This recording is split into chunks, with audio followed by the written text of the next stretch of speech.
Dango.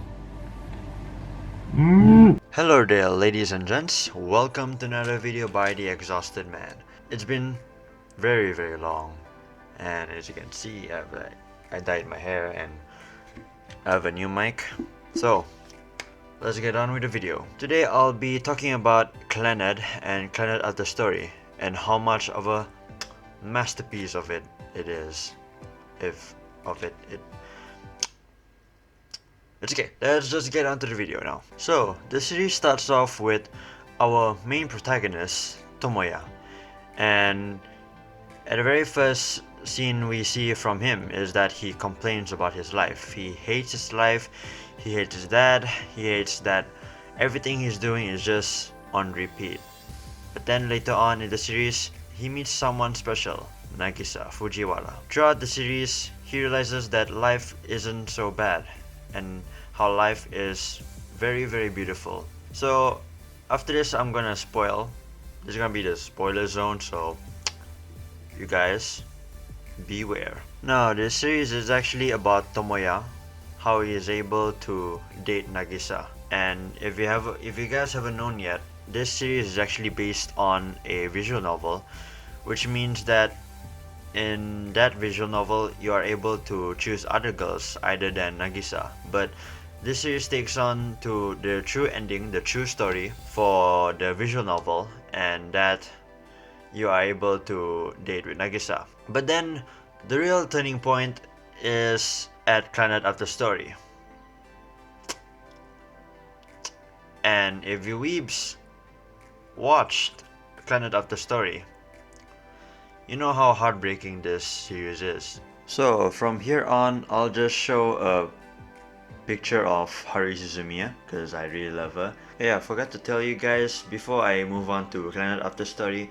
I forgot to tell that in this series in the first season of Clannad, it shows how good of a person Tomoya actually is by showing his affection or showing how he's very serious with things towards the other girls or the other characters.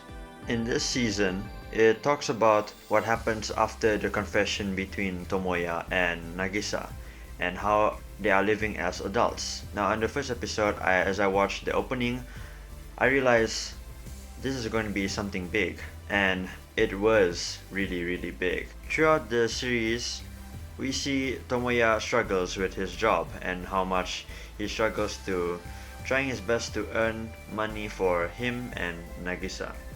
And this show keeps on reminding us of how hard reality can be. That's a very big reality check there.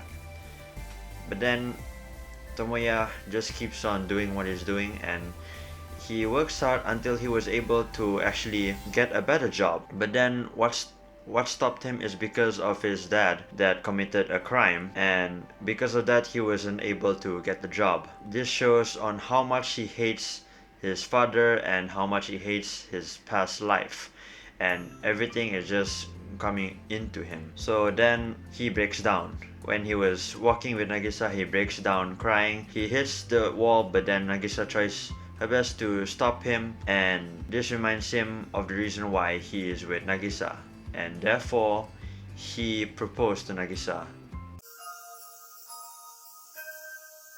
渚、結婚しよう。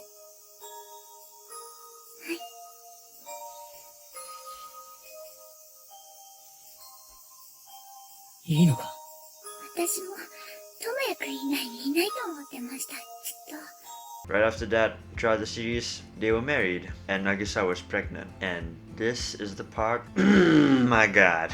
No, I actually forgot to tell you guys it's about Nagisa's sickness, and this actually happened during Clannad, the first season of Clannad. It happened again in Clannad of the story, and while she was pregnant to Ushio, she was sick really bad. And in the scene, as you can see, the background was all white. Tomoya, it was just only Tomoya, Ushio, and Nagisa at that time. 渚？渚？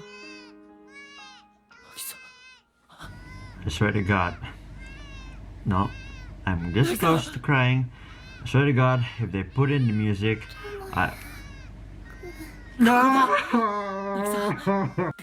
ここにいるぞ。 And everything was very bright as you can see Tomoya screams for Nagisa's name, and as you can see all the flashbacks, all the memories that they've been through, and right after that Nagisa passed away. この学校は好きですか？私はとっても好きです。 So then it's been 5 years. Ushio has been, instead of living with Tomoya, has been living with Nagisa's parents instead. And Tomoya has been drinking, has been smoking, and has done a lot of stuff that a parent shouldn't be doing because he's literally just heartbroken at this point. And this is interesting because this is something that Tomoya's father has been going through after the death of his mom. So this series is something where Tomoya tries his best not to become how his father has fallen to become, but to be a better person and to be a better father. So as he was able to bond with Ushio and he was able to have his last moments as a son towards his father, things seem to be pretty well at this point until this scene. As you can see, Ushio seems to be sick, and this falls back to the past on how Nagisa died. In my mind, I was like, no, this cannot be happening, bro. This can't. And he died. Ushio died. And because of Ushio's death, Tomoya died of a heart shock, and they all died in the end. So then, at the very end of the series, comes to the conclusion of Tomoya and shows scenes of how much of a good person and how much affection that he has done to other people. And almost at the very end, we meet up to the very first episode of the very first season of Clannad, where the first time Tomoya and Nagisa met. But this scene is pretty different. It's because Tomoya, in his mind, he was like, no, if I were to be with Nagisa again, I'll just feel hurt in the end, and it's just no use. So at first he didn't want to be with her. He didn't want to go through that pain anymore with Nagisa. Then seconds on, he realizes that Nagisa is the best part in his life, and Nagisa is the reason why he loves his life. And at the end, the scene cuts to where Nagisa gives birth to Ushio, but however, she lives, and they were living as a happy family. So this series actually shows how great family can be and how much we don't know what's gonna happen towards the future. But it's all about taking risks, and you never know. If you take the risk, you might actually become part of Dango Daikazaku. This is it from me. Stay fresh and love your waifus. Please like and subscribe.